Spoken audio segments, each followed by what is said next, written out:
Hey, good evening and welcome to the July 12th meeting of the Board of Selectmen. If you'd all rise for the Pledge of Allegiance, please. Pledge allegiance to the flag of the United States of America and to the republic for which it stands, one nation, under God, indivisible, with liberty and justice for all.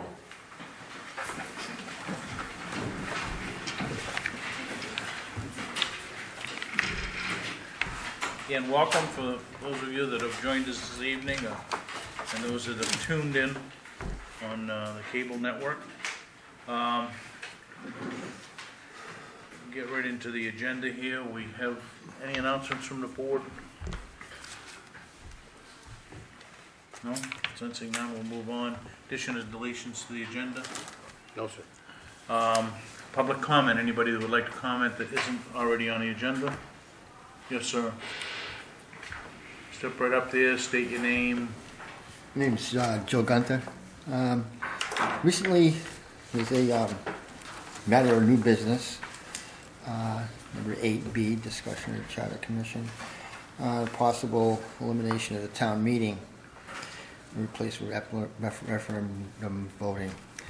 As I am to understand that there may or may not be any public comment on that at this particular meeting. I would request that may be open to public comment on that particular issue at every avenue that's available, that this discussion get brought up. Okay.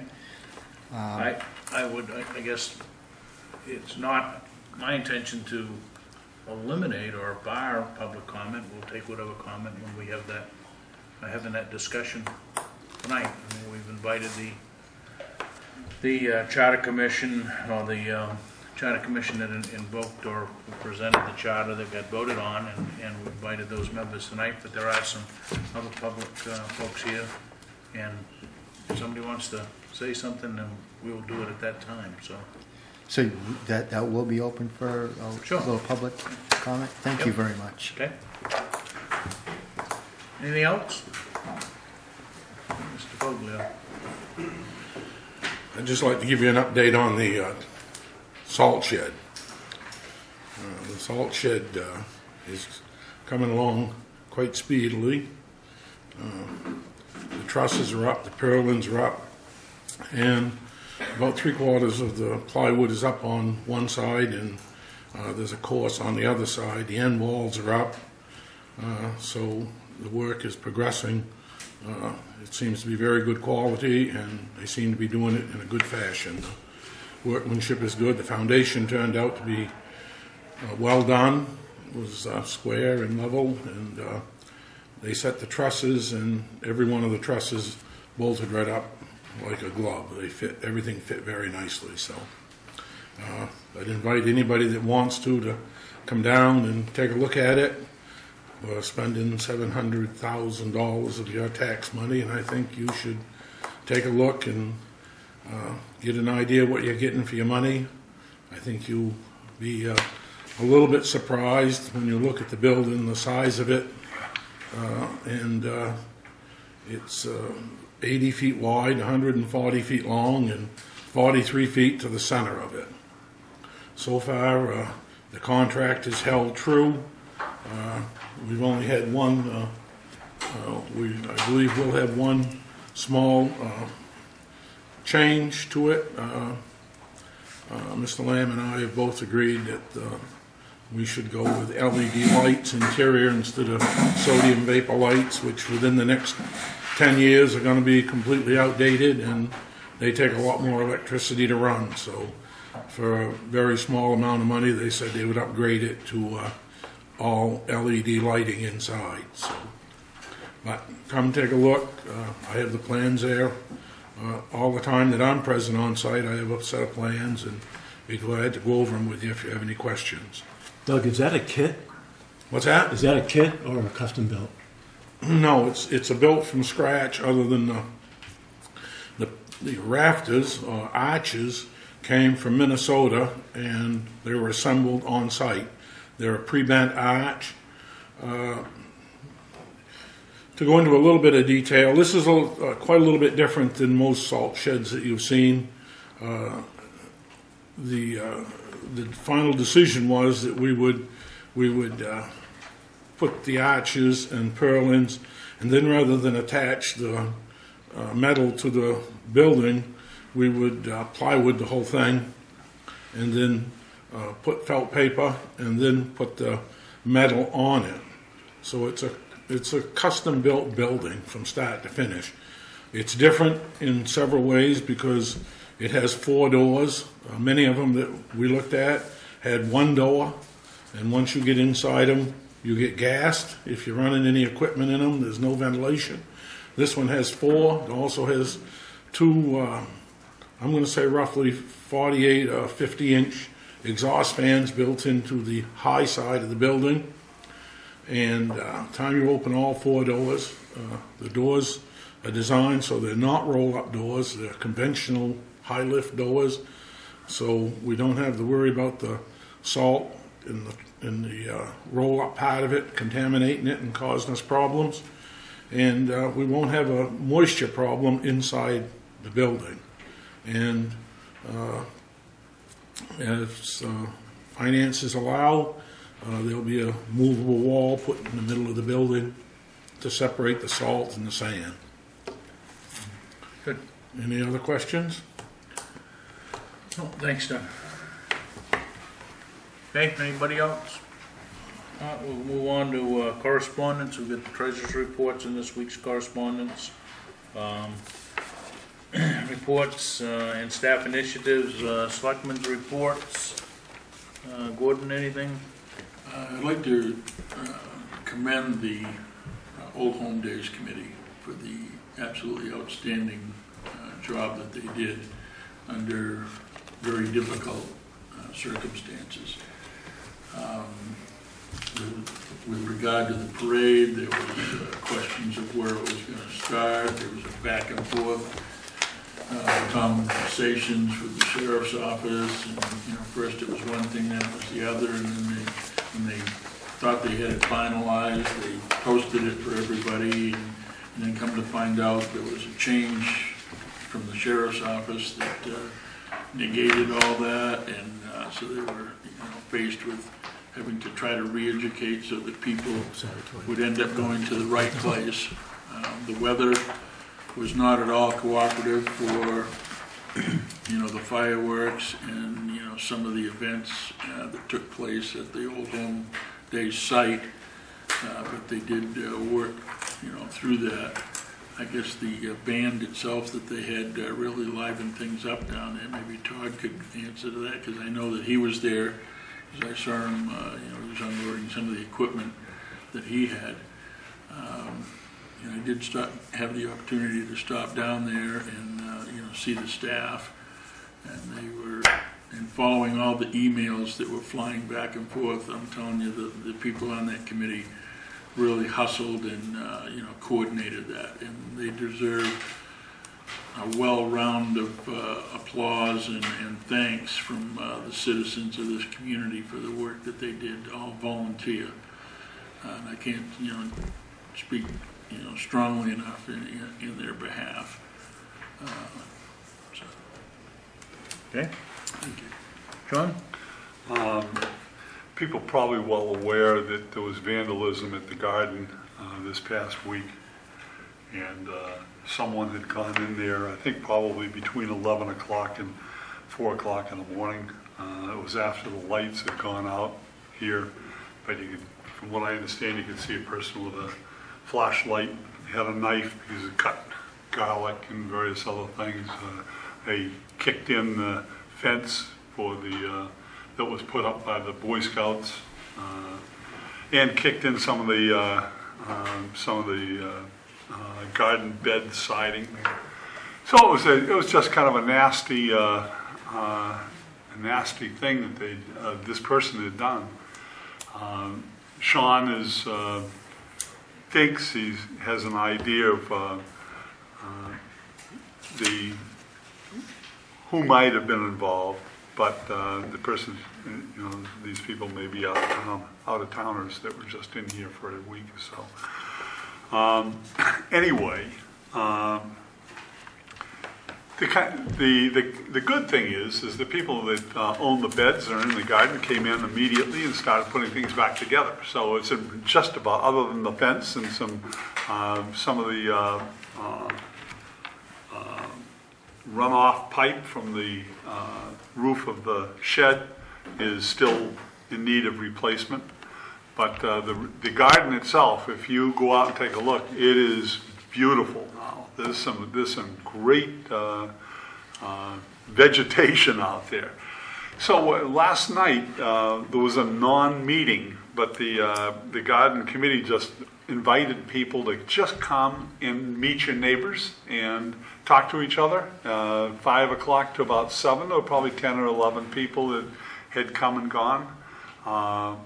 And it was fun. It was a lot of fun that you could ask a person next to you and say, you know, is it time to cut my garlic? It's although one of the kids did a job and cut half my garlic anyway, but but anyway, and someone that has grown quite a bit of garlic, you come and say, well, I'd wait a little bit longer. And that type of communication going back and forth is just, it feels good as far as community sharing, and and if you're interested in gardening, it's just a great thing to do. So I think probably we're going to be doing that again on a Monday night, maybe. So there it is. Thanks, Joe. Dwayne, anything? Nothing today. Tim? No, nothing, thanks. Over to you. Nothing from you? Nothing for me. Thank you, Mr. Chairman. I would echo Gordon's comments about Old Home Days. Committee did a great job, a lot of work. I think they used the new site well in terms of the way everything was laid out. They had music underneath the front portico, relatively dry, and I hope to join the fire chief, the committee, and maybe a representative from the sheriff's office in the next week or two whenever they have their recap meeting and start information and planning of next year's event. Turning over to the more boring, this roof on this building is essentially 99% done. There's a little bit of flashing to do. The pickup essentially is done. The last shingle has been laid. The equipment will be off-site by the end of the week. Doug gave a salt shed update that I don't need to add to. And I'm pleased to announce that Sherry Netto is the new administrative assistant after 3 very good candidates with some close interviews. We hired Sherry Netto. She lives in Limerick. She's been working for South Portland City Hall for over 20 years, supporting the city council there and the city manager. And she'll start in Tuesday the 19th. She stopped in unannounced just a few minutes ago and met some of the selectmen and many of the staff. I don't have any new information to pass to the board about the issue across from the Massabesic Lions on the old right-of-way that the local surveyor Steve Everett was trying to iron out. Nothing new there.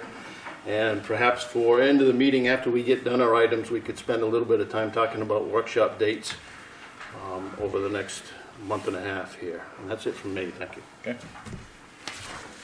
Any questions of Gary? All right, let's move on to new business. We've got not a lot of items, but some items that are going to require some discussion. So, first item on under new business is discussion with the fire department administration and the budget committee concerning possible special town meeting for the second captain's position.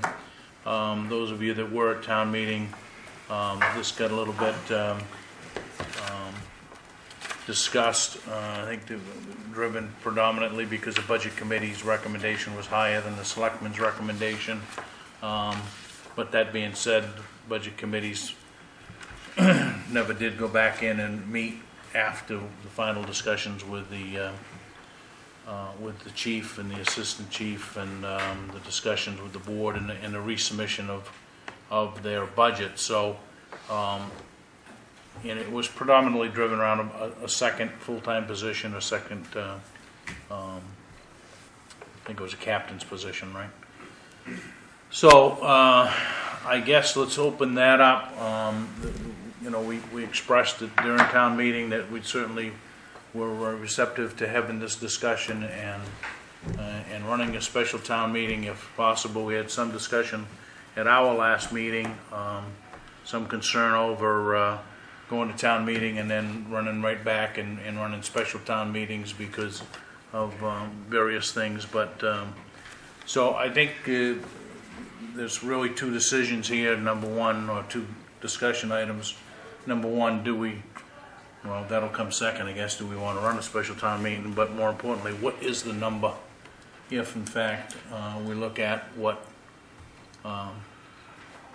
if we go back and fund the two positions in lieu of the one position that was in the original budget, which is what the Budget Committee saw and recommended and whatnot, and that was prior to the chief and folks meeting with the board here and us requesting that they go look at the numbers. And it was really driven around it. There was like a 20% increase in the total cost of the operation in a year by adding the two positions, I think. And there was some per diem there. There was some other things and whatnot. So I think we took code red out in the second analysis and those kind of things. So where do you want to start the discussion, I guess? Can I throw a couple of history comments in here? On January 7th, the fire chief and myself presented the initial budget for the fire department budget to the Budget Committee, one of their first meetings. Budget Committee met 10 times throughout the winter, essentially every week unless they got snowed out. And it certainly made sense at the time, the argument that Matt and Lisa were making about needing full-time supervision for some of these shifts, or more of these shifts, I should say, that only had per diems working. So there were no full-time supervisory employees working on some of those shifts. And made sense at the time, and I endorsed that, and the Budget Committee endorsed that. And then months later, emphasis on months later, the Selectmen had the whole budget before them, and they were looking at about $1 increase on the tax rate. And that was naturally unacceptable, to be expected, so some things started to get tossed. And many things that were justifiable expenses were taken out, as it happens every year, so reductions had to be made. But I think everybody did their job all the way along. The department heads, myself, Budget Committee, Board of Selectmen, and there was a process there that was followed, and it's an annual process. The unfortunate thing on town meeting floor was that there were some folks there that are naturally frustrated by not being able to recommend spending more money than what's recommended, and that's a charter provision. So collectively, if we as a town want to change that, that's going to require a charter commission. What we're here before tonight, I guess, is talking about the minor issue, or the smaller issue, not minor, of whether or not that second captain warrants a special town meeting. But I wanted to get the timing, since we have the media in here, I wanted to get the timing. It was early January where the initial two captains were presented to the Budget Committee, and it was months later, in the bigger picture of the entire budget, that we decided to whittle it down to one this year, possibly one next year. Thank you. So with that, I think the real issue here is from my perspective, is okay. What is the number that we're looking at? So we've kind of tossed that back to the chief. $58,383 difference. And I think the difference at the town meeting was significantly higher than that, right? The difference between the Budget Committee's recommendation and what was finally voted on, less $1. I didn't bring that, sorry. So it was somewhere in the tune of $100,000 or in that Well, that neighborhood. included some other items that we trimmed out Right. the process, but that it was also the code red that we all discussed.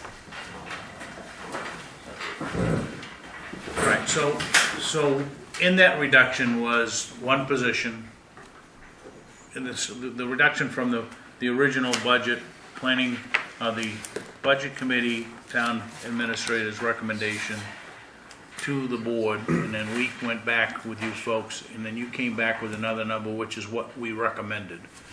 So there was one, you know, we talked about having adding the one full-time captain, add the second one in another year. There was some other things you pulled out. I know you cut per diem down a bit. You cut code red out, which we've recommended now for 2 years that we not fund, because the county has it. Had it. Had it, whatever.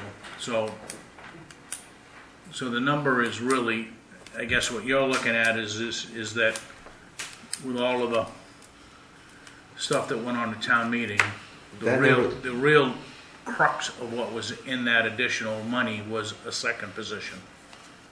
That's the number that number that I just gave you represents the one additional that was discussed, a second position, I'm sorry. The wage, benefits, and the set of PPE that was removed.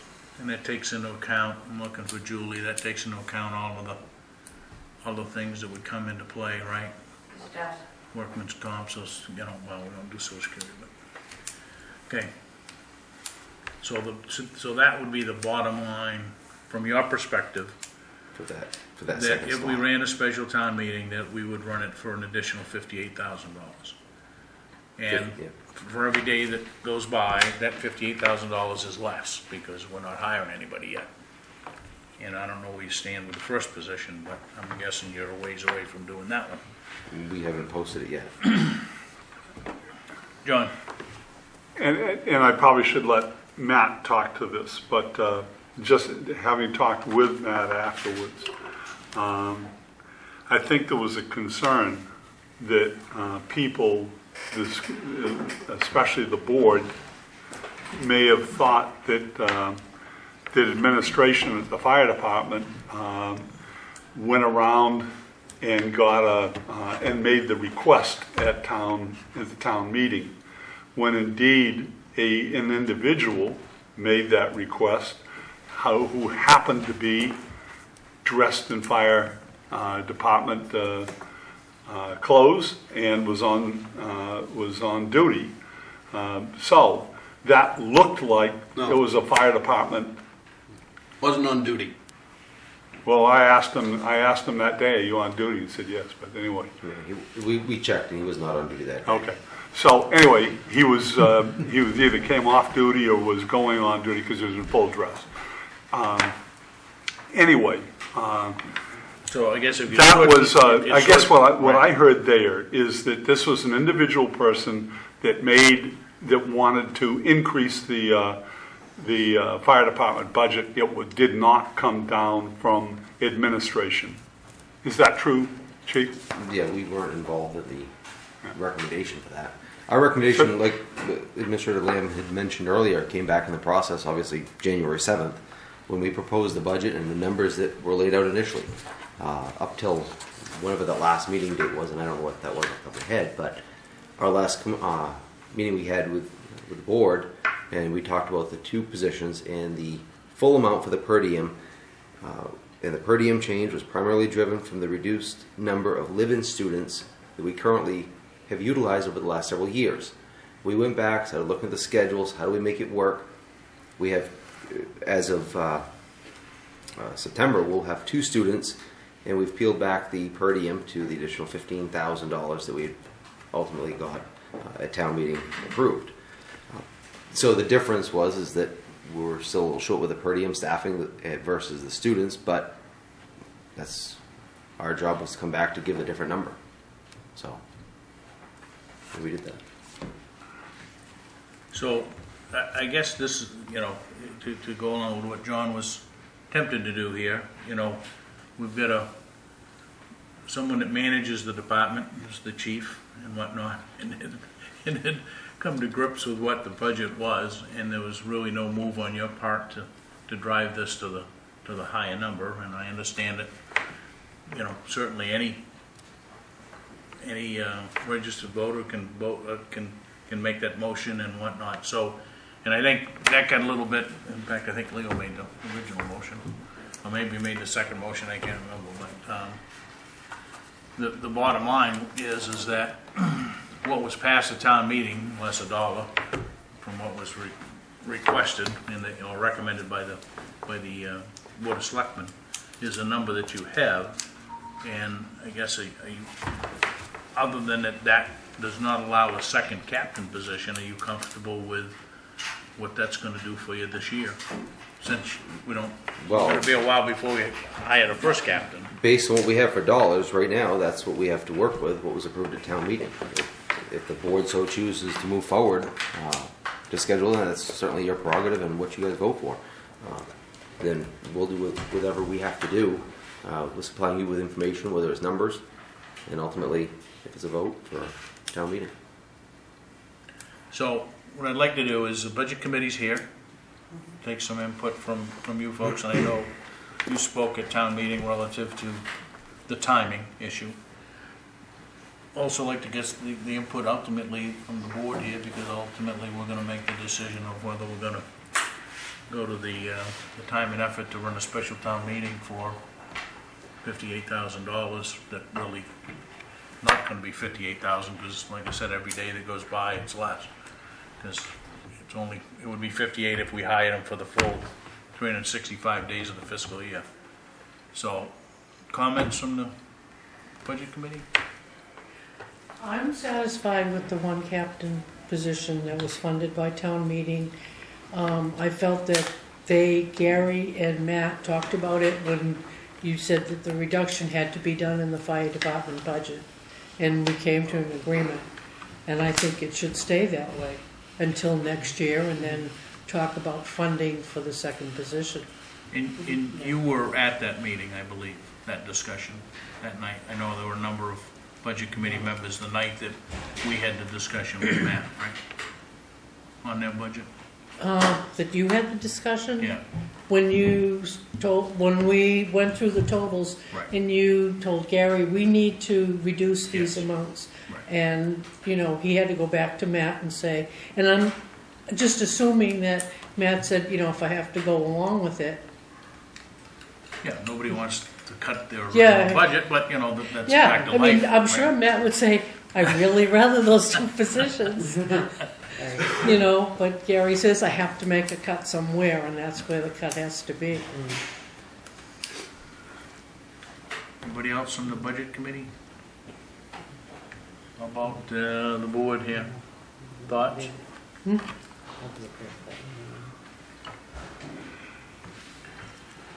was pretty vocal during the previous discussion that we had on this, and so I probably stick with what I felt at that point in time. And I think that we have a process that was followed, and it was followed, I guess you could say, meticulously. All the parties that needed to be consulted were in fact consulted, and a consensus was arrived at what would be an appropriate figure, and one that the Board of Selectmen could go forward to the citizens of the community and support, so that we can try as much as possible is to limit the increase, that burden that everybody has to, play a part in supporting the government of the town. Nobody likes their taxes to go up, plain and simple. If we have to make the hard decisions where a cut needs to be made, then I think that the voters of this community expect us to make those hard decisions. And, I guess if we could wave a magic wand and say, yeah, you can have this and you can have this, we could do it. But we're not in a utopian society where we have that luxury. There are a number of departments in town that have had, to take a decrease. They've had to take a hit. They didn't get, everything that they asked for. We try to be responsible and provide items that we feel that they need, personal safety equipment, things like that. But, it just cannot be carte blanche. We have to make, some determination on what the town can reasonably support. They're faced with an increase in the school budget, a decrease in the amount of revenues that we're receiving from the state. They keep cutting back in this and that, and the road dollars, our infrastructure for so many years was put on the back burner because we wanted to funnel that money into education, and as a result our roads have taken a beating. I think that our Department of Public Works has done a remarkable job with the limited funds that they've had to try to rebuild the system within the town and take care of all the ditching and the culverts and all the other things that we need. So, there's some, we all have to tighten our belts, even in our personal budget considerations, in our own household. If we can't, afford the new car this year, we put it off till next year. Does that mean that we didn't want it? Well, obviously, we would want it, but, it just can't be done. And I think that it's kind of a, I don't say it, I think it's kind of a little bit of a slap in the face to the, the people that vested all the hours in the budget committee, the department heads, that, put forth all this effort, to try to arrive at an equitable figure and then have it, I guess, tossed into confusion, in the manner that it was. Anything from this end of the table?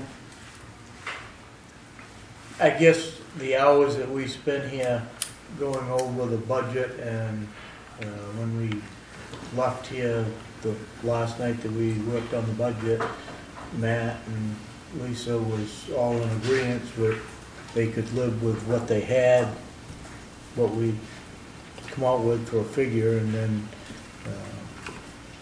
it was workable, and we're trying to keep the tax dollars down, and yes, your tax dollars are gonna go up probably $120 to $140 on a $100,000 home, but somewhere along the line we need to tighten the belt here a little bit, and that's what we did, and everybody was in agreement with. So I don't favor a special town meeting for this second position. Okay. Tim, you're, I think it's always Doing it for you. unpleasant when people come in at the last minute, whether it's the planning board or the selectmen, and say they didn't know what was happening, they didn't understand the process. But in reality, I don't see how this process could be any more public. All the information's available. You just need to attend the meetings and go out there and get it. So I think we should stick with the budget process as it is, and if someone wants to get involved in it, it's up to them. John? Ultimately, I don't believe we should be going with another town meeting to discuss this this year, a special town meeting.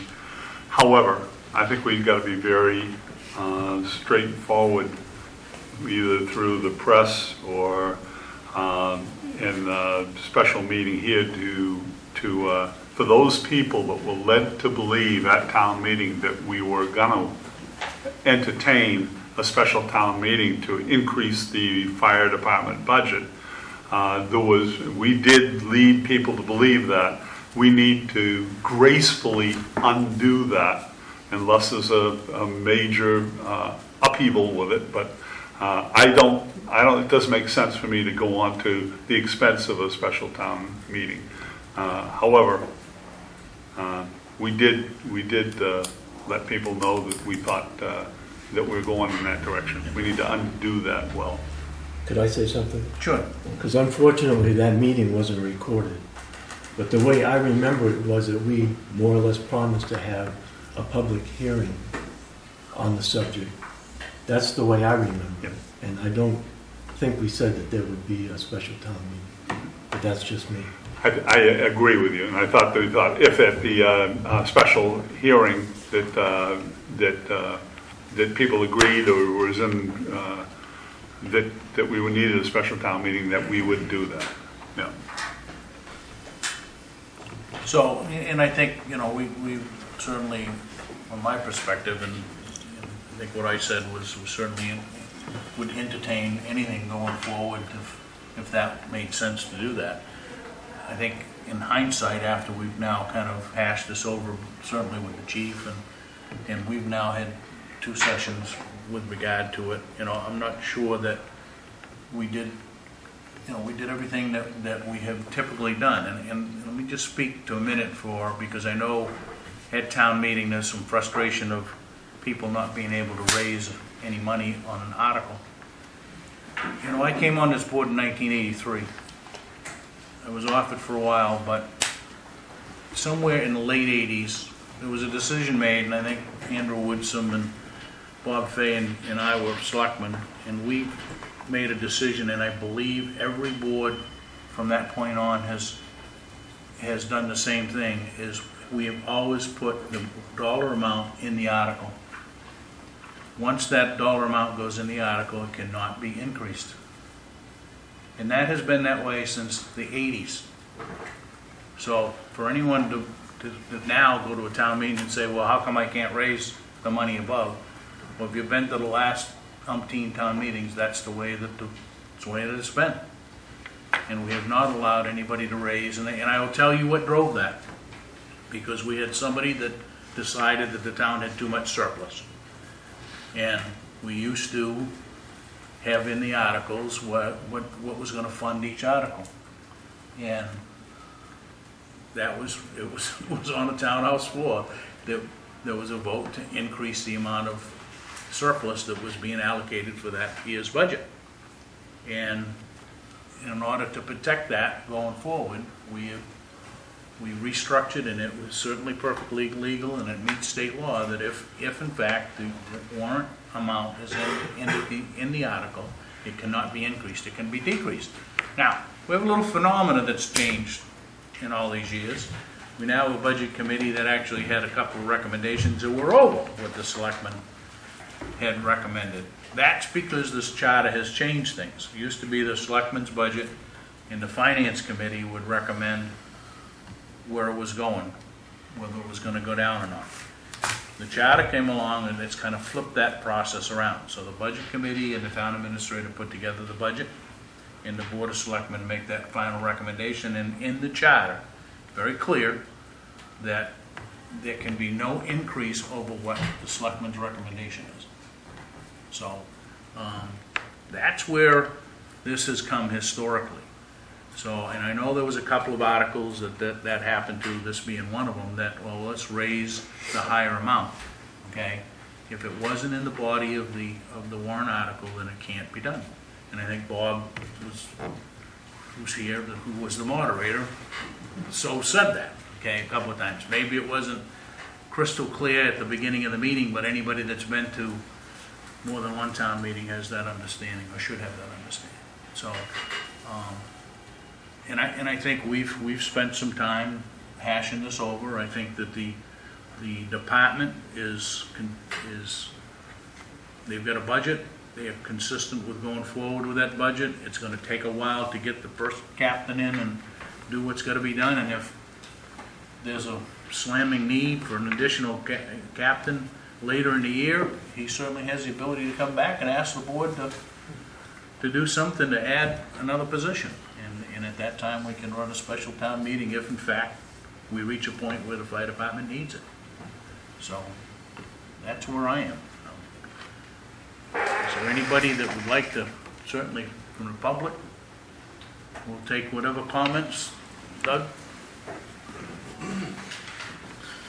Well, I think the people in this town are unhappy with the way government runs. And again, here tonight, I see it. I think the least that this board could do would be to vote to hold a public hearing, not just a selectmen's meeting, but a public hearing with this being on the agenda. And I would respectfully request that you do that. You schedule a public hearing, well advertised, what the intent of the public hearing is, and that you take only that action tonight to schedule a public hearing. And if people come out, you could get the view of them. If nobody shows up, then you can take your vote and do what you want. But I think you owe the people of the town of Waterboro the right to an open public hearing. Thank you. Anybody else? I agree. I respectfully disagree with that, because I think at town meeting, when that came up and the vote went down for no, nothing was explained before that vote was taken. If before that vote was taken, people knew that there was going to need a town meeting and that the fire department would not be funded as of July 1st, I don't think those no votes would have prevailed. Because I think because you saw what happened afterwards. Leo came up, made a motion for that dollar less, and it easily passed, with the idea that we would look at the fact of a special town meeting. But I think it get very convoluted there because people didn't realize what was going on. Okay, anybody else?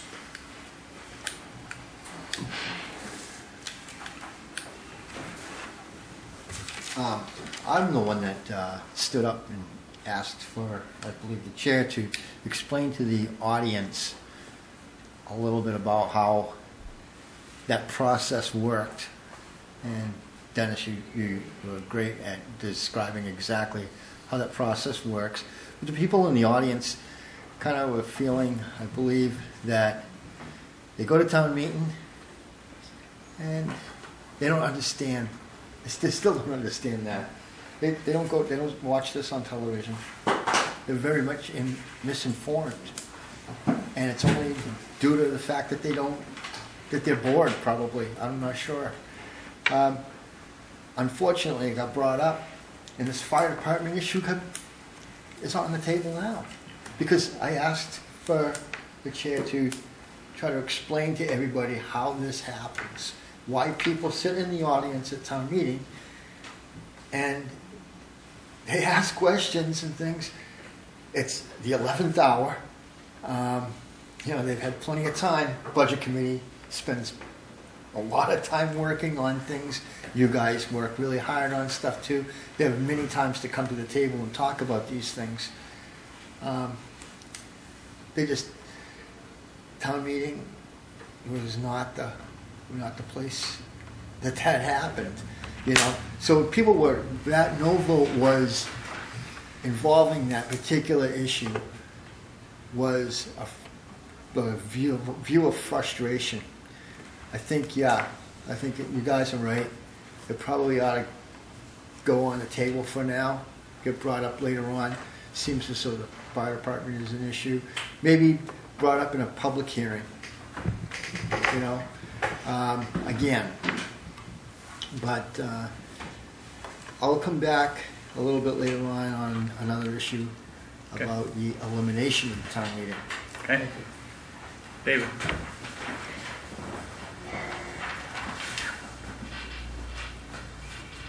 I'm just kind of confused. Another thing that we're going to talk about tonight is having referendum vote on things to try to get more people involved. And now we don't want to have a public hearing and get more people involved. I'm just kind of confused at this. Do we want to get people involved only when we want them to be involved, or is it all the time? No, I think the issue here, David, is that the people had their opportunity at town meeting, okay? That's really the crescendo of all being able to be involved, right? There was frustration at town meeting of not being able to, move numbers up or down, okay? I think that the frustration and the discussion we're going to have in the next moment here is relative to referendum voting, and it's certainly not to silence the voice, I guess, because along with referendum voting comes a lot more involvement from a public hearing perspective. But to have another meeting on the same subject is what we're talking about here, and I think Doug is right, and I think John alluded to it earlier, that certainly people that left town meeting with the understanding, or at least the perception, that the Board of Selectmen is going to have a meeting and we're going to deal with the fire department, okay? And we probably should have a public hearing that exclusively deals with the fire department and this issue. From that point on, then I guess we make a decision whether we're going to have a special town meeting to approve additional funds. And that's really what that discussion would be. I agree with that. And I personally think that we should have a public hearing on it. Yeah. Because I think that we're, like I said, it's a double-edged sword. We're asking to do things in that direction by having referendum vote, but yet we don't want to start out on the right foot and have a public hearing on this and try to make it. That's just my feeling. Yep. Okay, duly noted. Yeah, when I said I don't support the extra position, I was just saying that was from my own perspective, but I definitely agree that we should have a public hearing on that. And I think Tim had mentioned that when I brought that up, that we inferred that we would have a public hearing, and I think we need to follow through with that. Anything else on this subject? You want to make a motion?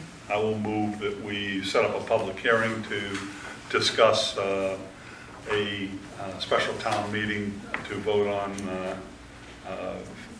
fire department increase in budget. I'll second that. Moved and seconded. Any discussion? We're 2 weeks out, the 26th, or do you want to know on the 9th? That gives you a month. No, not a month, but, I think you ought to advertise it a little bit. say again? I think you ought to advertise it a little bit. Right. So, you want to shoot for the 9th? I will not do it tonight. Okay. Your partner in crime would be there with you, right? Okay? Is there a hurry? Pardon? I mean, Public hearing. just a question, is there a hurry? Could it be 2 weeks after that? Sure, I mean, we can, this, certainly we can run it the 23rd. You back on the 23rd? Oh, yeah.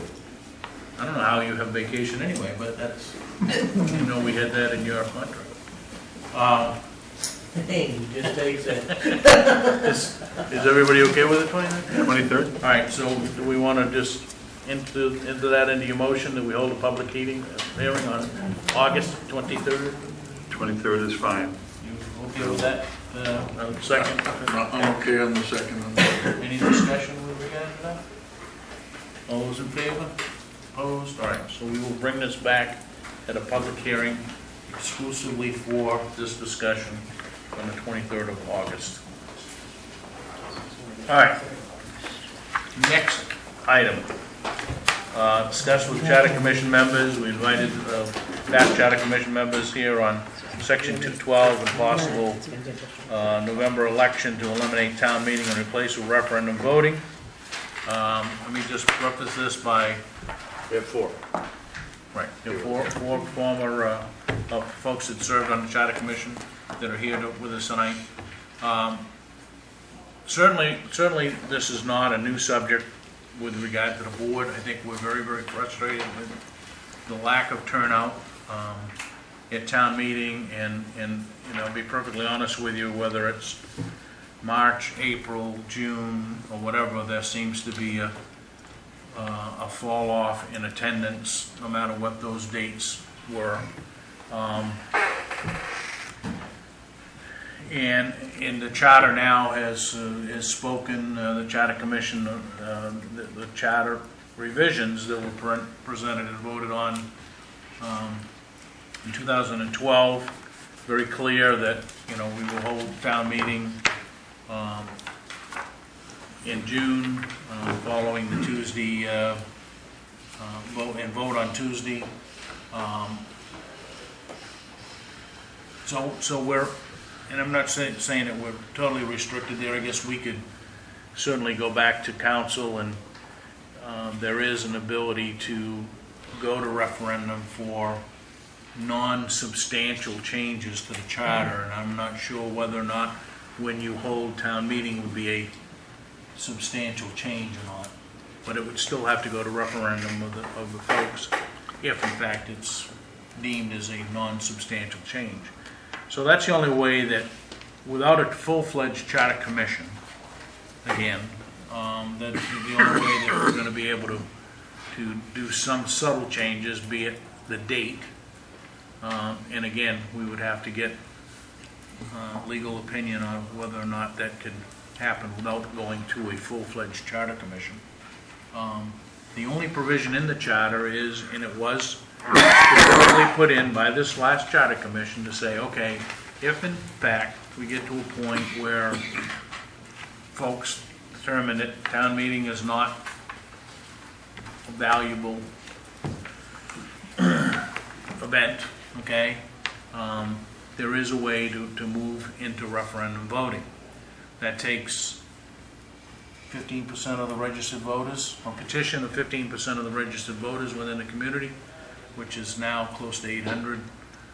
There's 732 minimum. Right, 732 people would have to sign a petition to move, to go to a referendum ballot to eliminate town meeting.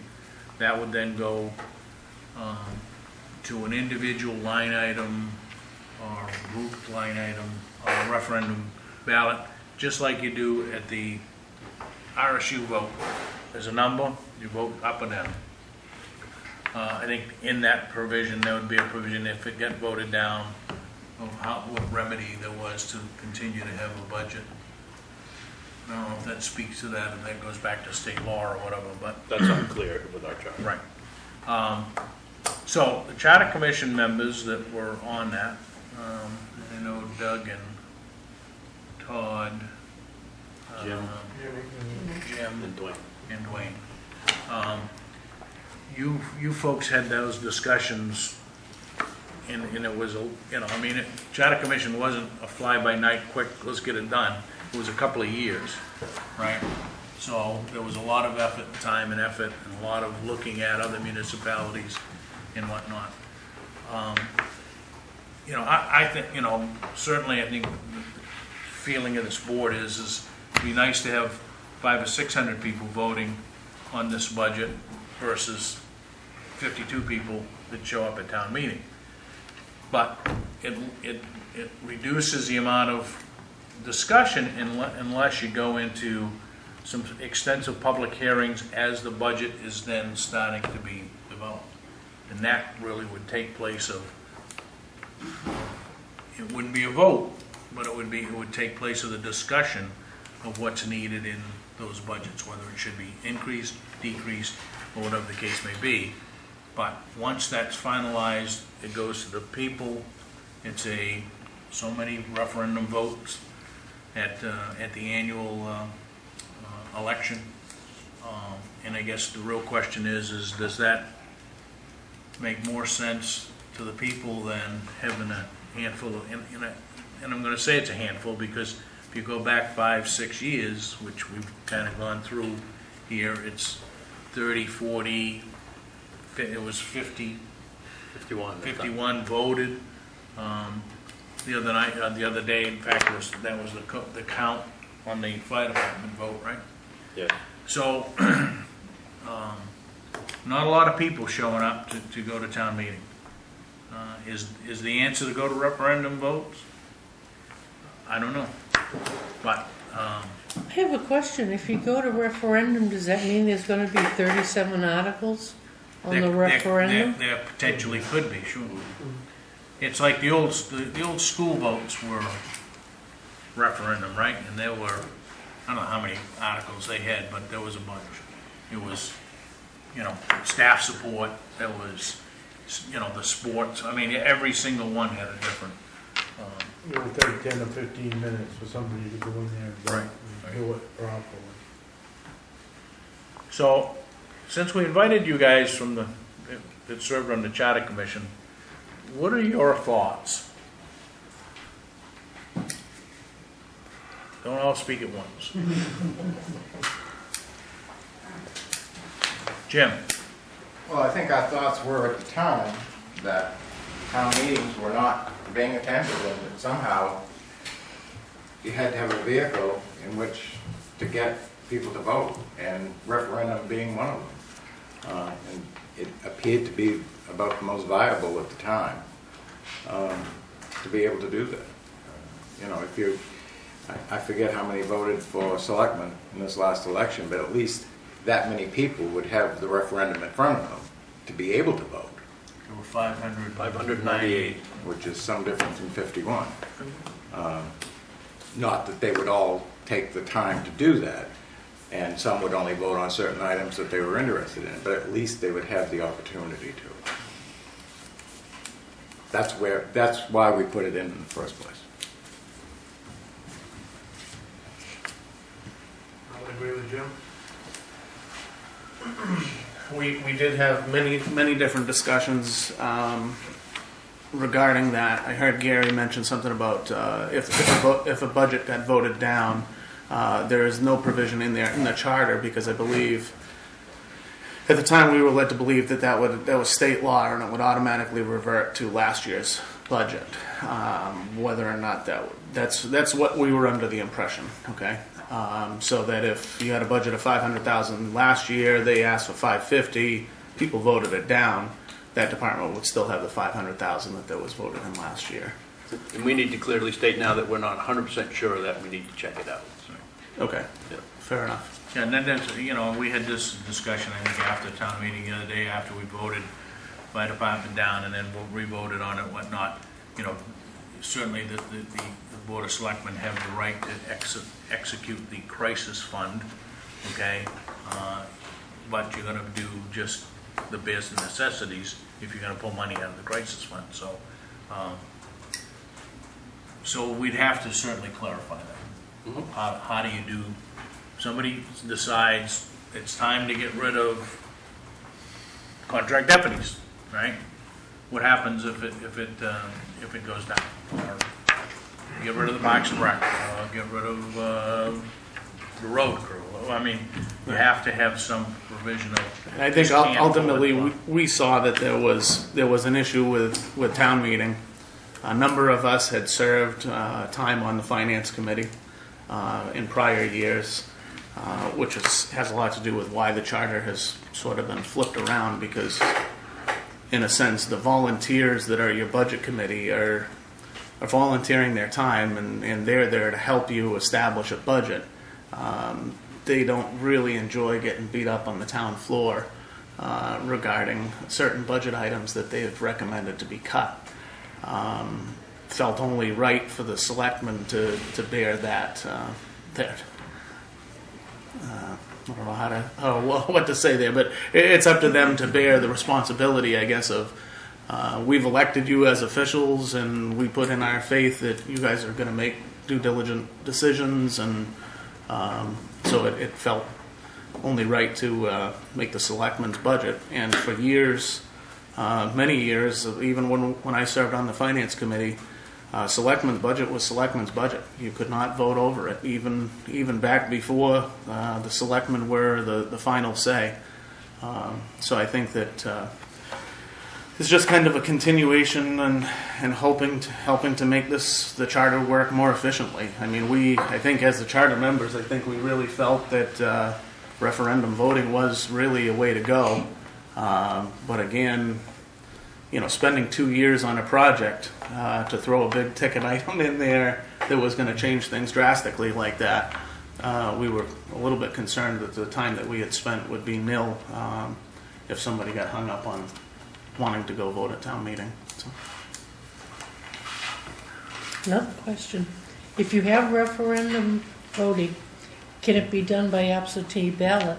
Yes. The way regular voting could.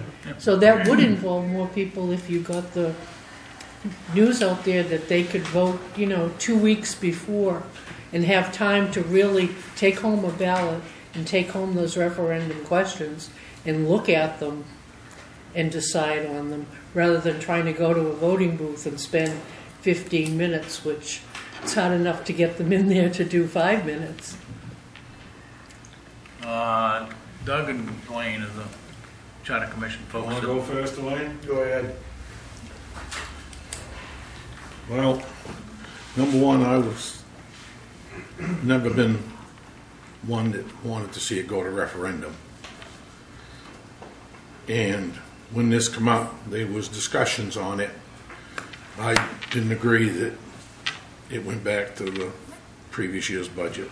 But before we get into that, the people of the town feel like they have been left out. I served 6 years as a selectman, served on the budget committee, served on both charter committees. Bob Fay and I went round and round and round and round when we was 2 selectmen to decide to even start. And Bob never wanted a charter. And it wasn't until we had a problem that he finally agreed to go to the charter. And for a few years, Dennis, we didn't put the money in the articles. Then we started again because there was a problem with it. But you know, last Saturday night, I rode up the road, and the first thing I saw when I headed up towards Old Home Days was a big sign said, "Traffic flow change." I see us call a town meeting. We vote in one school on one end of the town. We hold the town meeting in a school on the other end of the town. People have no idea where to go. They're confused, and they think it's done intentionally to confuse them. Every year, I have asked that we have a electronic sign put out front here. It's $30,000 or $35,000, and every year that's one of the first things that get chopped. We can't afford it. Look at the way the payroll has gone up in this community, and then we can't afford to put a sign out here that electronically can be set from a computer that says when town meeting is. For the last 2 years, the town has refused to submit to the people of this town a town report or a warrant. They haven't even been available in the public. Yes, they've been available here, and they're available on the website. I can tell you one thing right now, the Waterboro website's not a place most people hang out on. It's not eBay, you know, it's not the channel where you go to buy things. You go there if you want to register your car or get a hunting license, but other than that, most people never go there. I think that if you want to revive town meeting, you've got to make an effort. The first thing is you're going to follow the charter. Everybody talks about following the charter. I believe that you're supposed to have the town report and warrant available to the public. I think that means, like it used to, that we should deliver it door to door or mail it to people. Dwayne reminded me that he and I stopped mailing it because it cost us a lot of money. Well, maybe it's time to revisit that. People have no idea what's going on in town. So I think you've got to come up with one location to do your voting and your town meeting in the same location. I think you've got to go from a prearranged moderator to hiring a moderator who does it for a business, who doesn't know anybody in the town of Waterboro and is there and is paid for their services. You've got to advertise it, and this charter's only been in effect for a short period of time. The other thing, there is no revisionary clause in this charter, and that, on my part, was intentional that we didn't put a revisionary clause, because if you're going to vote to go to a referendum vote, then you are going to have to revisit the Charter Commission and wait till they come up with a revisionary clause, or as Dennis, you pointed out, everything could be shut down. If the town votes to not fund general government, then the town hall don't open its doors, and there could be money for everybody else, but there's no money here to run the town. If you vote for the highway department, budget down, there'll be none. The town could run for a while. If you vote the fire department down, there'll be no fire department. So I think that you owe it to the people to make an effort to get more people in and have the meetings open to the public in one location and well notified. We rented, when we put the stop signs up on Osby Hill Road, I rented a sign at least as big as these, it looked bigger, I think, for $900 for a month. I believe it was $300 a week I could have rented them for. We could rent 2 of those signs, place one on 202 and one on Route 5, and advertise town meeting ahead of time if it was only for a week. We could get town warrants out so everybody had an idea what's going on, and we could make things more open to the public. I think we should make a real effort, and I think that having it in June has never been a good idea. I also think you could hold a mock town meeting ahead of time and hopefully get people in and have some open discussion about things, and then when town meeting come, people would have a much better idea where they were going. I've heard of towns holding a mock town meeting, and I've heard that it did work, but I don't know specifically. That's my thoughts. Okay. Next, Doug. Wayne, anything to add?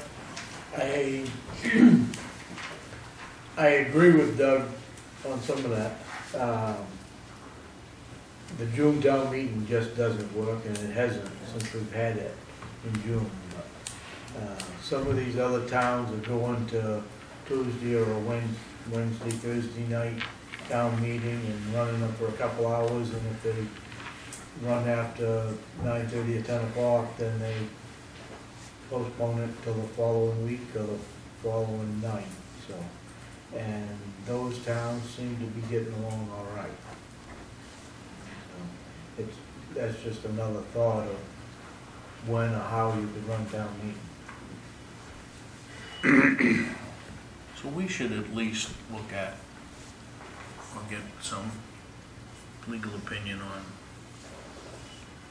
because the charter says that the town meeting will be in June. Is that a significant change to the charter? We'd still have to go to a referendum vote to say that it should be run between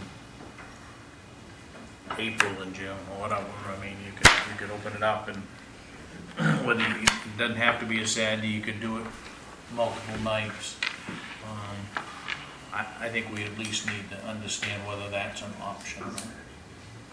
But we would still have to go to a referendum vote for the folks. Doug? I think a point that needs to be made here is one that, to clarify why the town meeting is in June. When we did this, if my memory serves me correctly, we were waiting for the school budget to come into effect. Is that right? And that dictated us to go into a town meeting later rather than earlier. I think that there were people on the board who, I believe we questioned, didn't we question the timing of the town meeting, when it would be best to help? We had discussions about everything. But the school budget dictated when we did it. Now I understand that that's no longer an issue. Well, the school budget's not determined until June. No, but, you have a much better idea, I guess, ahead of time when it's going to be. Depends on Not just school. the legislature. I mean, you're talking about the county budget, you're talking about the school budget, you're talking about legislature making final decisions on funding. So that is not available to you in March. It is available to you in June. There's a higher probability it's going to be in June. Sometimes that isn't even done. Todd? Yeah, I guess before you guys get into this, I guess I would like a little bit of clarification. Well, I think that one of the things that needs to be clarified, in the charter, we did a very good job at making sure that Gary's position or the manager's position would be able to handle all of those situations, right? So if the road department gets closed, Gary is the acting road commissioner. I guess I don't want to, it sounds a little bit like fear is trying to be sold here, and I don't know that it needs to be sold that way. I think that when we did the charter, we went to great lengths to make sure that if something were to happen within the town and we lost an employee or we lost a department, that our town manager would take care of those positions. No, I think that's in the provision, right? Correct. So I guess all I'm saying is that it sounded very much like, hey, if you guys vote this down, town's done. Well, I don't think we had a little bit more forethought than that, and I think we did a lot of discussion, and that's the reason that Gary has so many roles that he holds. Doesn't mean that he can't hire people to run those positions for him, but ultimately, if those positions get eliminated, we have an issue with the treasurer. I mean, we've had some history in town that things have changed. We've gotten rid of treasurers and things like that, and we've not been able to have reports. So ultimately, we put Gary in charge of, not Gary, but that position in charge of those so that we wouldn't have that situation occur. So I guess that's all I wanted to add. I guess my question in response to that is, if you vote the budget down for highway, granted, he could assume the position as Director of Public Works, but how's he gonna hire anybody without any money? How's he gonna put fuel in the trucks? How's he gonna get those trucks on the road if there's no money because it was voted down? The same way you used to do it, move money around. Yeah, I mean, school departments have been dealing with this issue for a long while. Matter of fact, about 10 years ago, Gray, New Gloucester did not have a school budget for a couple of years. And what happened is they went on the last year's budget. So if that is a part of a referendum, that if the voters vote a particular budget down, it automatically reverts back to the following year. And usually what happens there is you get another vote in the middle of the summer. So there's more discussion, there's negotiation that goes on, and they come up with another budget, and you vote on it again. So people just don't let it, the town just doesn't go close. It can't. Only if the state law allows you to do that. Yeah, I think that's something that you have to poke at, but I just pulled up the crisis fund saying that, maybe that's an alternative, but, the crisis fund specifically says the needs may be caused by severe economic decline. I guess if you didn't have a vote to provide money, that would be a severe economic decline. Any natural disaster or a sudden event outside of the control of the board. So those three categories are specifically spelled out there. So they're probably...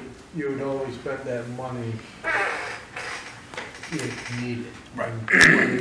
If one of these departments was voted down in a referendum question, then the fire department would have money enough to run the truck to the fire, and it would be volunteer and very little help.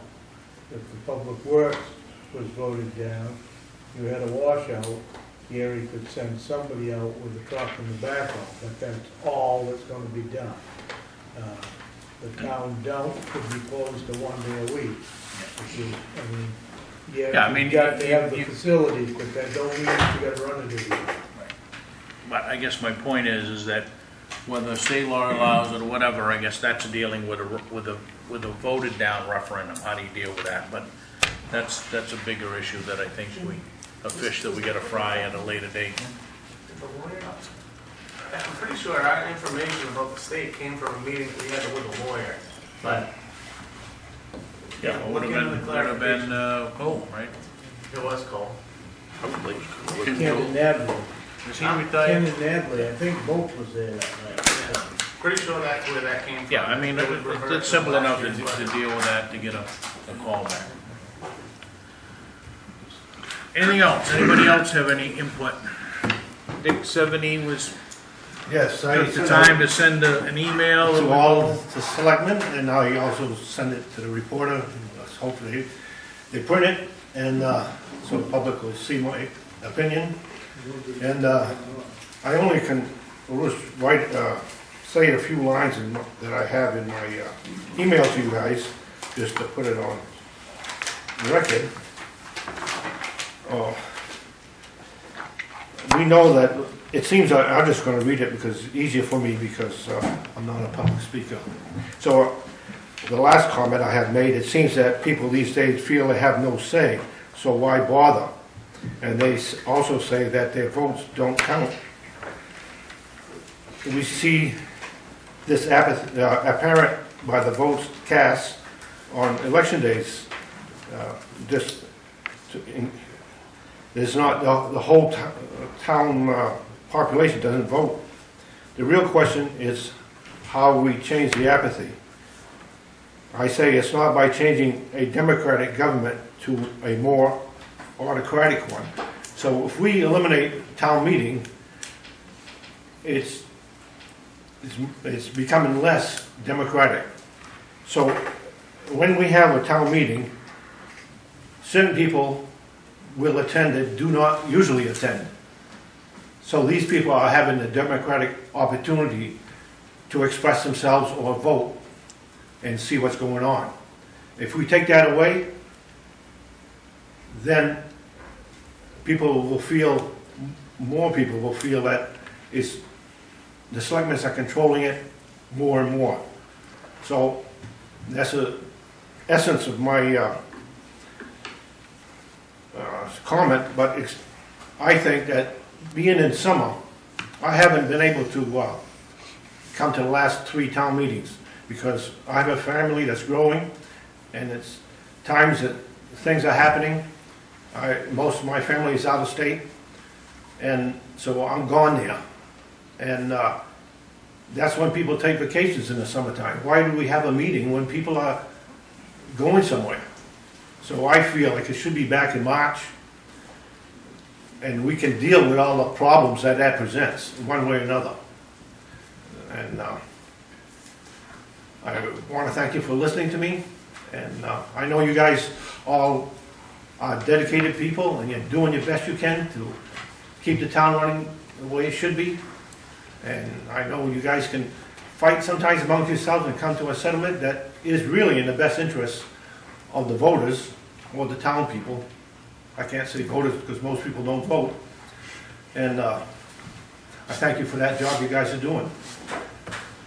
Okay. And those people that want to read my comment, make sure you pick up the report up. Anyone else?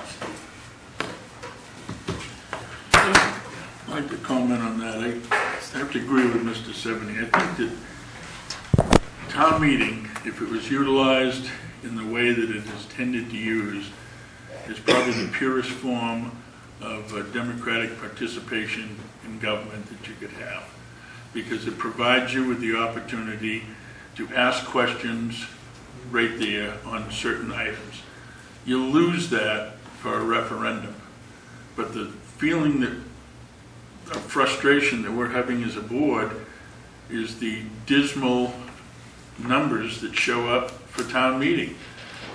You have essentially 30, 40 people that are making decisions for the entire rest of the town. So if people are feeling left out, I can see where they feel left out because they're not participating. If you're not participating in anything, you're going to be left out. So there's a couple. So I'd like to see town meetings stay town meetings to stay, a viable option. But we're just raising the issue because we just feel something needs to be done.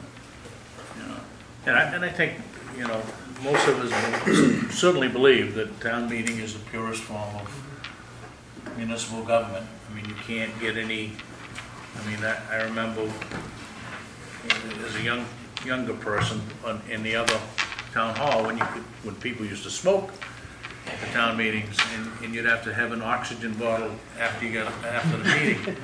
But I miss the days of Charlie Cressy spilling mustard over everybody in the front row. But the fact of the matter is that we're not and haven't seen that kind of turnout in years. I mean, they used to serve lunch at town meetings, and everybody would, the Cub Scouts or Boy Scouts or somebody would serve sandwiches and hot dogs and everything else because we had 98 warrant articles, and it took 8 hours to get to a town meeting. Those days I think are over, but I do think that there's opportunity to probably poke at this and say, okay, what are the other alternatives, and maybe we need a definition of,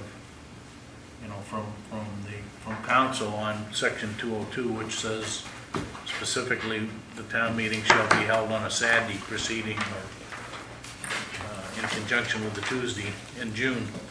Maybe we can take that to referendum vote and say that the town meeting shall be held. The issue is that the elections would have to change as well, because I think you really need to run elections consistent with town meeting.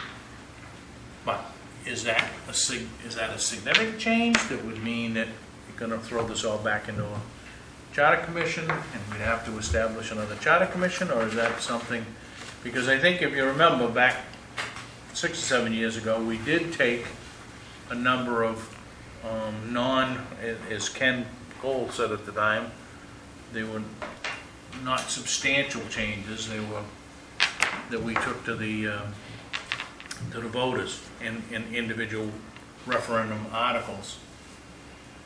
Do those referendum articles on charter require a third of the, 30% of the last gubernatorial election to vote on them? Or, I mean, those are the, I guess, questions that, and the problem with charters is just so cumbersome, the way that the state law requires, I think if anybody follows what was going on in Lyman, they had a charter commission, had a vote, the vote didn't count because they didn't have enough people show up to vote. It had to be asked, I think state law says 30% of the last gubernatorial election have to vote in that election. So when we did this, we actually did it at a presidential election. That's why we ran it then. But, Jim? I don't want to sound like a fatalist, however, we've gone through this for at least 10 years of very little participation. You look at the number of committees in town that are not full, people are not participating. I think that a referendum is a way to go, but I think the pre-referendum is where you get the people involved, maybe have hearings on various budget issues, schedule them out and do specific items for maybe three items on one evening, and maybe you would get some interest from the people who are interested in those 3 articles, or at least one of the 3. But I think that way you might build up some interest in voting on the referendum. But, we've looked, the days of 100 people coming to town meeting when there were 1,200 people in town are gone. And now there's almost 8,000 people and We get 50. Well, 4,500 of them people are using this for a bedroom. Jack? Me and go out.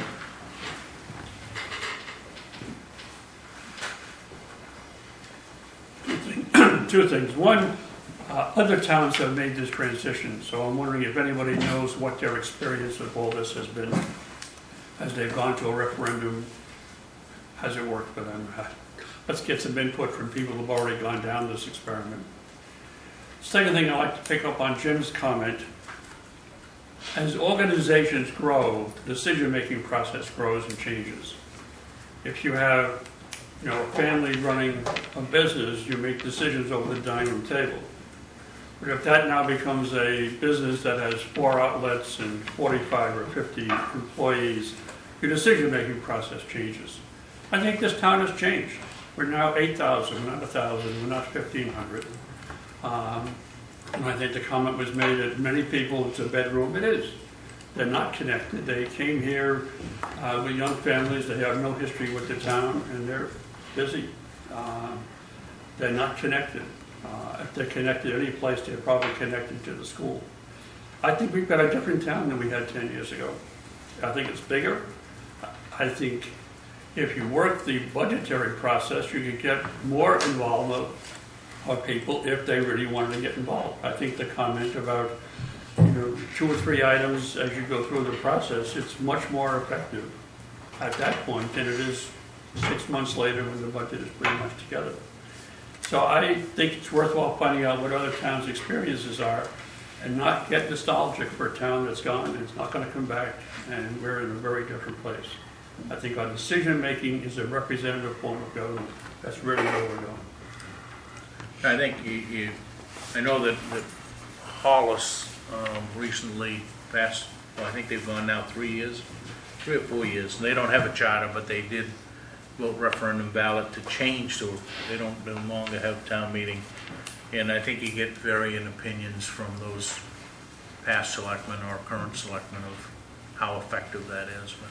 Because they only have 3 selectmen too, so it's a smaller pool to talk to. Probably the most efficient form of government is the council form. And it's the least representative as far as the democracy goes. So I think ultimately, maybe 10 years away, ultimately I think we're probably headed in that direction toward more efficiency. And since we're not getting a lot of participation in voting, you give up on that. The referendum versus the town meeting, kind of a simple way of looking at it is, do you want 40 informed people making a decision, or do you want 500 uninformed people making a decision? So that kind of lines it up. I think a referendum, if we should go in a referendum, I think it's a fairly short-lived step. My guess is it will last for 4 or 5 years, and then you go on to the next direction, because it's probably the messiest form of that I can think of government. Done. Lisa or Matt don't take offense. On the other side of things, you have 40 informed people that work for the fire department, work for the sheriff's department, and you as people, so there's, along with frustration to people saying they're not involved, there's also the frustration of people that have been to town meeting and it has no effect, because you're standing up in front of all the sheriffs, all the fire department, and they're all looking at you. Some of us own businesses in town, do business with these people, and you can't raise your hand in front of these people. Regardless if it's democracy or not, that has a definite effect, okay? So from the referendum, you're in private voting what you're voting for, okay? Nobody's keeping a watchful eye on what you're voting for, informed or not informed. You don't have somebody over your shoulder watching what you're voting for. True. So from that perspective, referendum is definitely the way to be more private. David?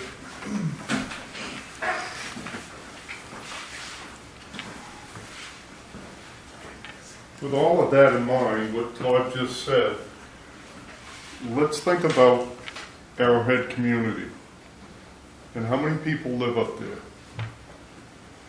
And how many of our roads do they use? 2 or 3? So what if 2/3 of all those people get together and they vote down all of our highway budget?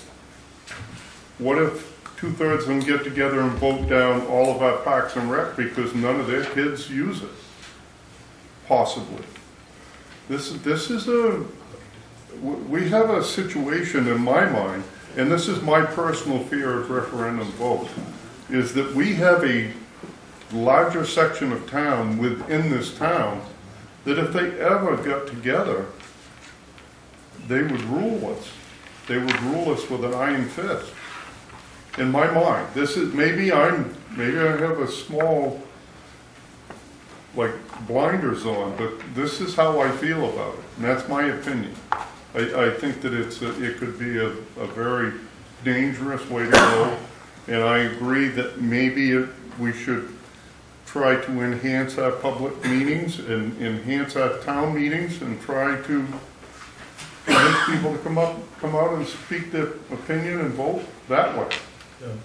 It's difficult to handle things with just 35 or 40 people, but at least you know that all of them care.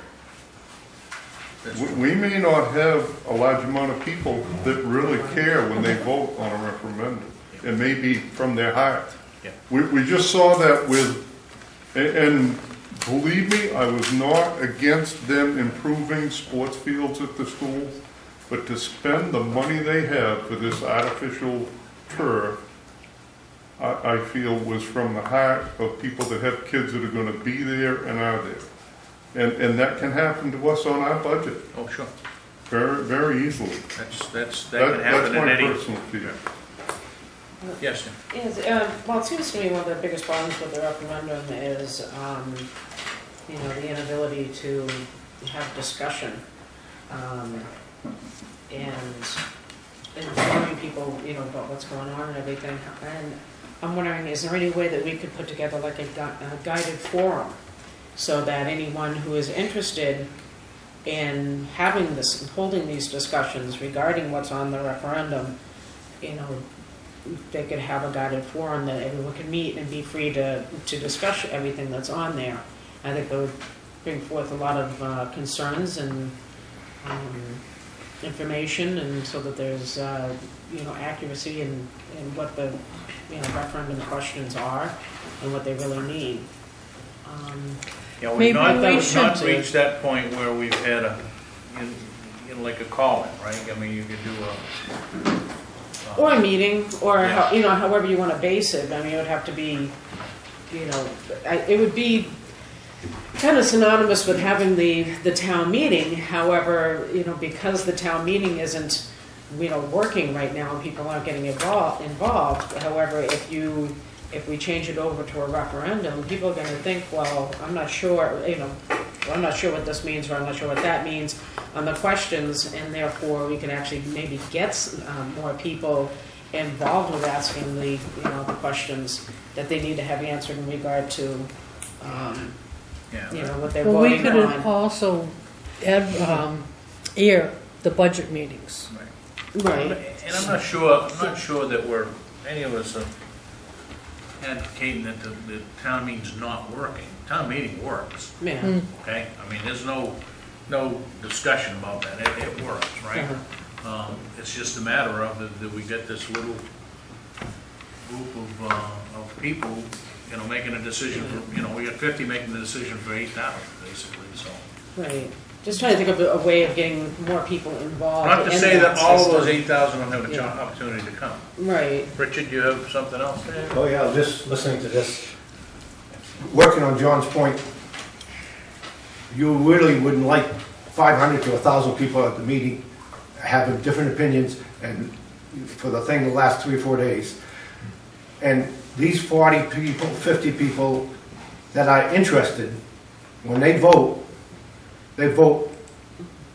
the way they think the town really wants to, and most of them have the general opinion of all the people in the town.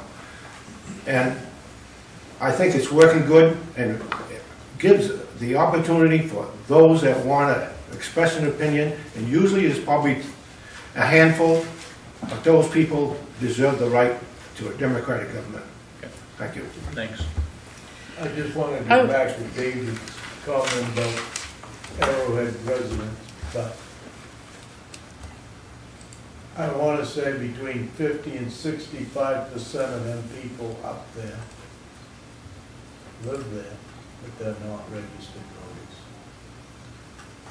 That could be. About 4 or 5 years ago, I went door to door and come back and thought I had done a great job collecting signatures. And over half of them that I had weren't registered voters. That's a risk. As a Lake Arrowhead resident for almost 30 years, I take umbrage at a lot of what Dave said, because I am a registered voter. I have voted every election.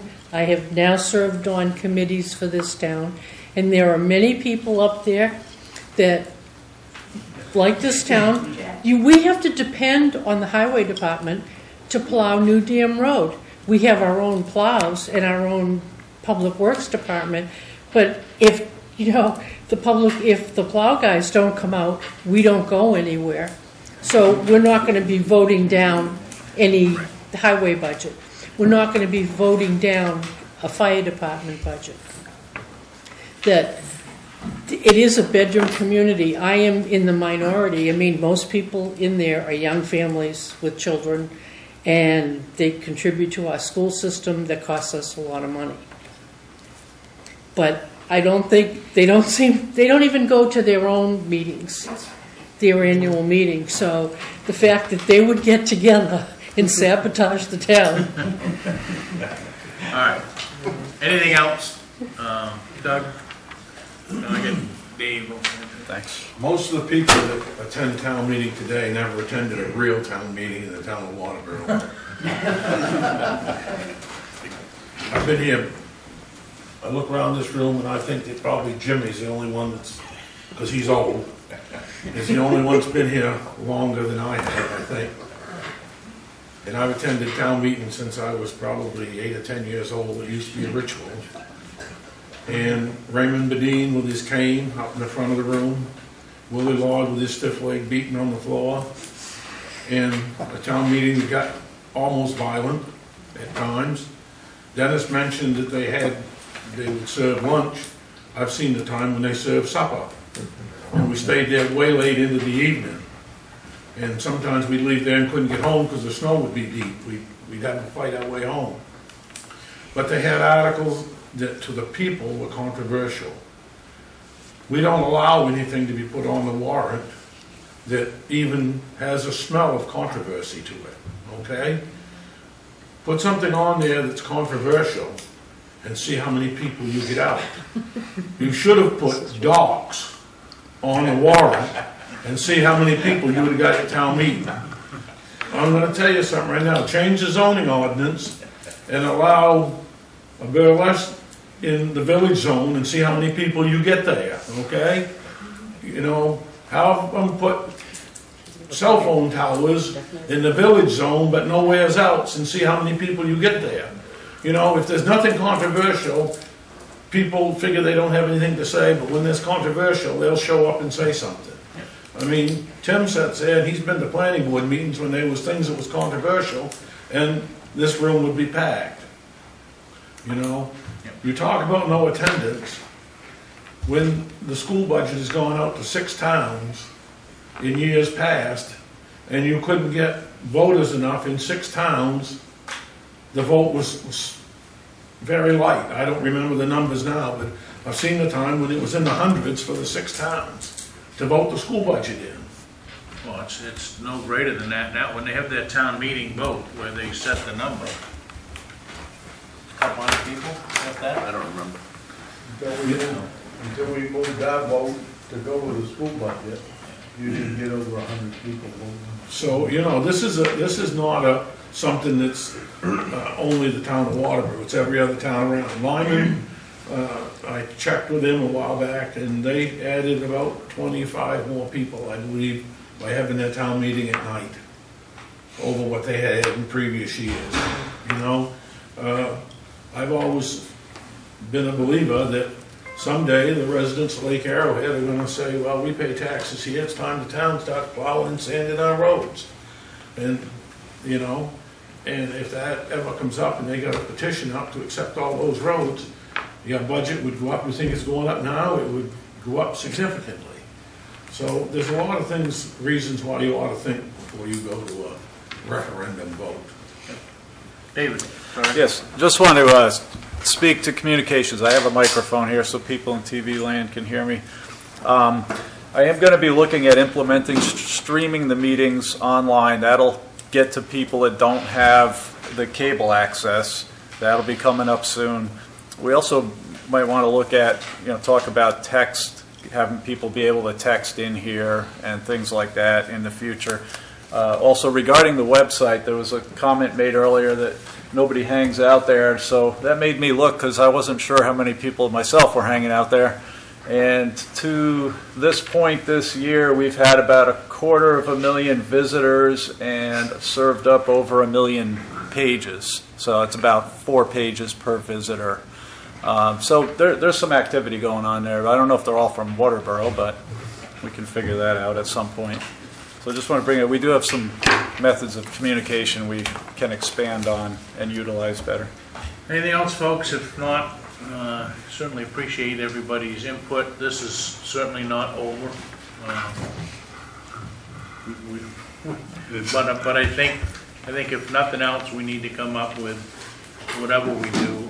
We need to have a pretty concrete strategy of these are the things and an action plan of these are the things that are going to be done. See where we go. Just one thing, if we're going to do anything in November, let's all remember that September 23rd, which is Friday, is the drop dead date when everything has to be completed and ready to submit for a ballot vote. So you have to back up from there if you're going to go prepare whatever you're going to prepare. Okay. All right. Thank you, folks, for coming in. Not to shut everybody off, but I think that we certainly everybody had to say, and we will revisit all of those issues.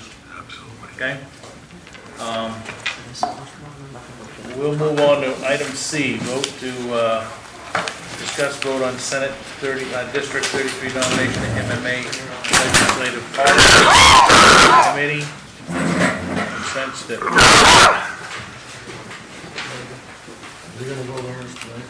we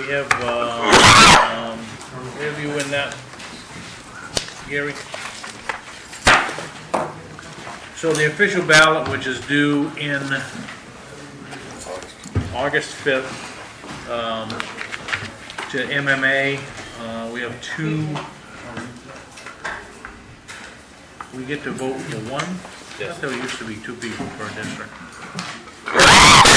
Mr. Hawkins is a selectman in Parsonsfield, and a few months ago, when I decided to put my name in and the board wanted me to do that, he said he wasn't running.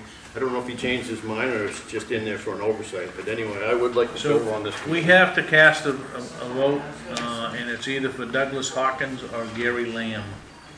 So what is your pleasure? I move that we cast our vote for Gary Lamb. Second. Any discussion? All those in favor? Motion carries. Thank you. We're gonna vote, there's just one vote, right? That's correct. Just one vote. So the chair can take care of it. Actually, I've got that in here. All right, second item, item D, vote committee reappointment request received recently and staff positions. I move that we reappoint the people on this list for the upcoming term. I'll second that. Okay, it's been moved and seconded. We've got the list in front of you. The only thing that I would add is that Tim, there are two positions on the transfer station committee, selectman positions. So I would presume that he will fill one of those positions. I So think I I'm on the can, other I can one. stay on because Right, it's you just- non-compensated. Right. I'd like to do that. Right, and in that ordinance, there are two positions in that committee are selectmen. Okay? So he will fill that. I think John was filling one of those and I was filling the other one, so.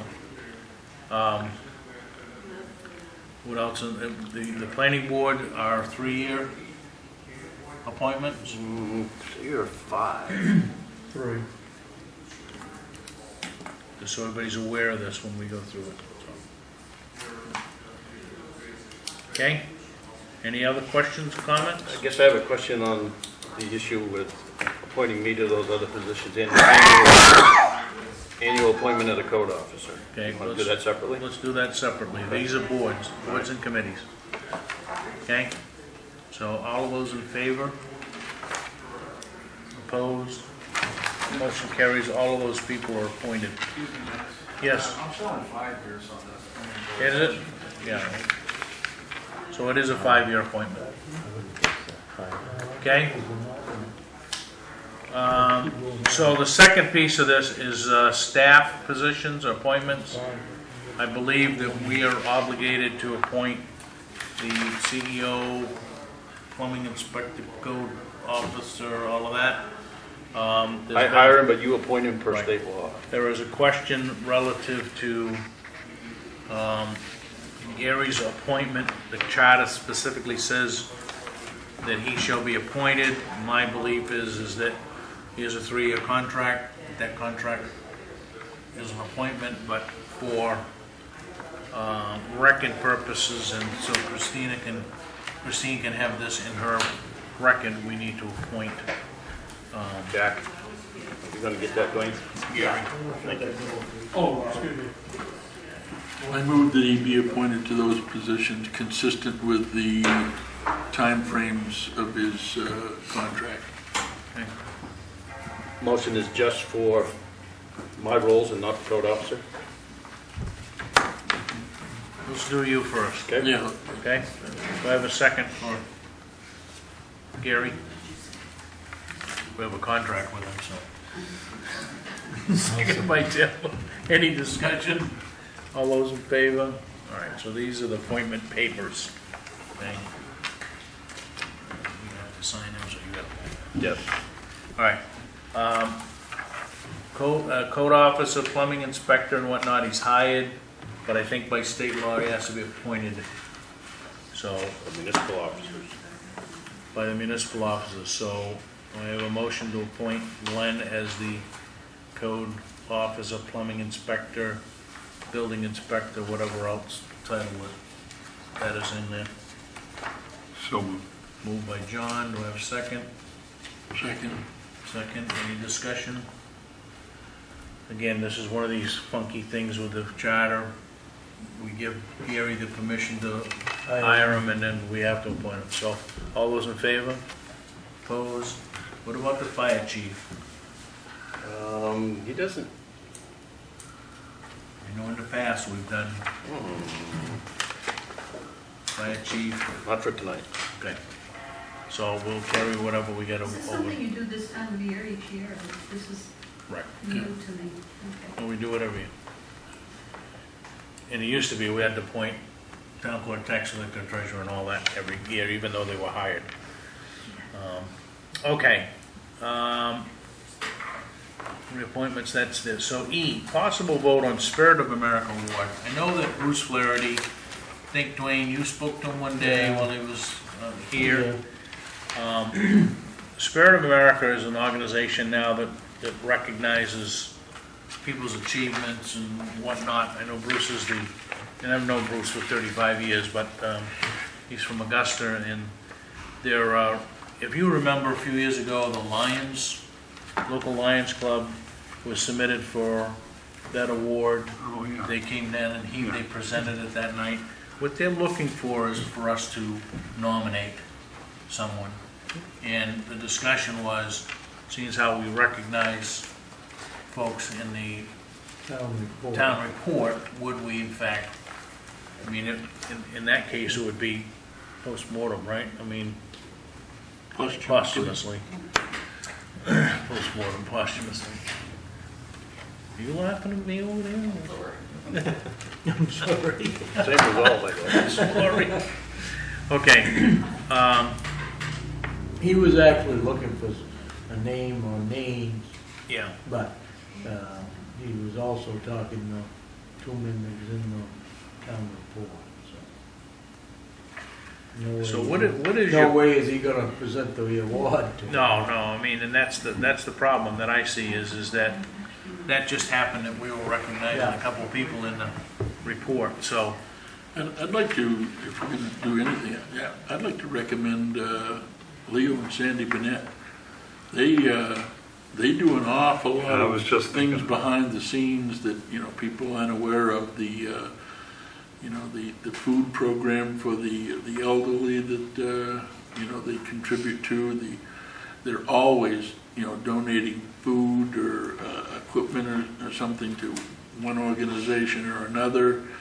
I know that they do postings on Facebook for community events. I mean, there's just so much that they do. I think that for a Spirit of America, that they would probably be, good candidates. And they've put in a lot of work on the flower gardens over at the Taylor House. Also, they were responsible on the skating rink.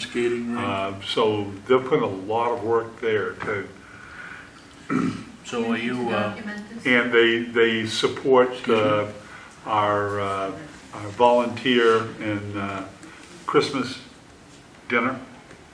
So they're incredible. So I think a perfect choice. is that somebody that you want to nominate? Yes. Yes. In the form of a motion, I make a motion to nominate Leo and Sandy Burnett for the Spirit of America Award. I will second that. Okay, it's been moved and seconded. Any other discussion? And sensing none, all those in favor? Opposed? Here, great. I guess you can handle that with Bruce. Okay, old business, discuss vote whether or not to approve changes to the Parks and Rec ordinance concerning non-smoking areas. You remember we had a public hearing. I'm not sure that there were more than 2 or 3 people here, but What's your pleasure? You wanna, I think it deals with smokeless tobacco, it deals with vape, vape smoking and everything. It takes out the provision that prohibited smoking on those grounds except if you were a municipal employee. So it takes that out. I'll make a motion to approve the changes. Okay, been moved, do I have a second? Second. Tim's got it. That should mean that when I come up through here with a state truck, there's nobody out there on them steps smoking. That's true. What steps? The steps over on that other building.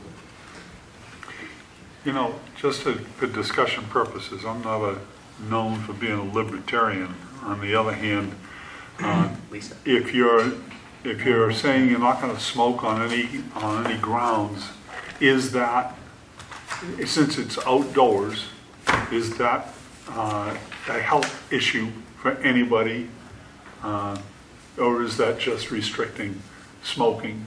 Is it a health issue for anybody next to them when they're outdoors? And so I have a reluctance to take away that. There's certainly a precedent all over the state. And whether it's business, whether it's a business or whether it's municipal, I mean, there are smoke-free zones today. Medical buildings are all smoke-free zones, and the buildings, are they smoke-free outdoors? And the grounds, the campuses are as well. Still completely. So I think the answer to that is that, can you demonstrate that there's a health issue? I'm not sure, but there's the risk of a health issue, and I guess that's more the issue. I think they're also talking about encouraging smoking. It's gone beyond inhaling someone else's cigarettes. They're in the realm of trying to discourage people from And smoking. we're not suggesting that we lower or raise the age of people buying tobacco products in the town of Waterboro. All we're doing is implementing this change. The state law now prevents smoking in public parks. So, In parks? yes. Oh, okay. But they have to be designated as a public park, we just can't. For the state law. That takes care of the, But this specifically, the cigarettes that you got up here that go away. but that specifically I don't know addresses. how bad that is now, but it was. Oh, at the, When I worked up there to the park, first thing in the morning, I would pick up a bag full of cigarettes. And I'll bet you a lot of those were fishermen going in and out, and you're gonna have that same issue as how you're gonna enforce that if they're out in a boat fishing. A lot, 90% of what I picked up was in the sandy area where the kids were playing, so. Whether, I would see to it that was cleaned up. yeah. Our attendant that mans the station on weekends for milfoil, they do very diplomatically approach people and tell them that smoking's not allowed. They're We not should gonna- post it up there as a smoke-free. Yep, we could have better signage, that's true. So, There were some there, when you were there. I think they're Smoke on the lake, but you can have a cider on. Cause I put them all. Shit.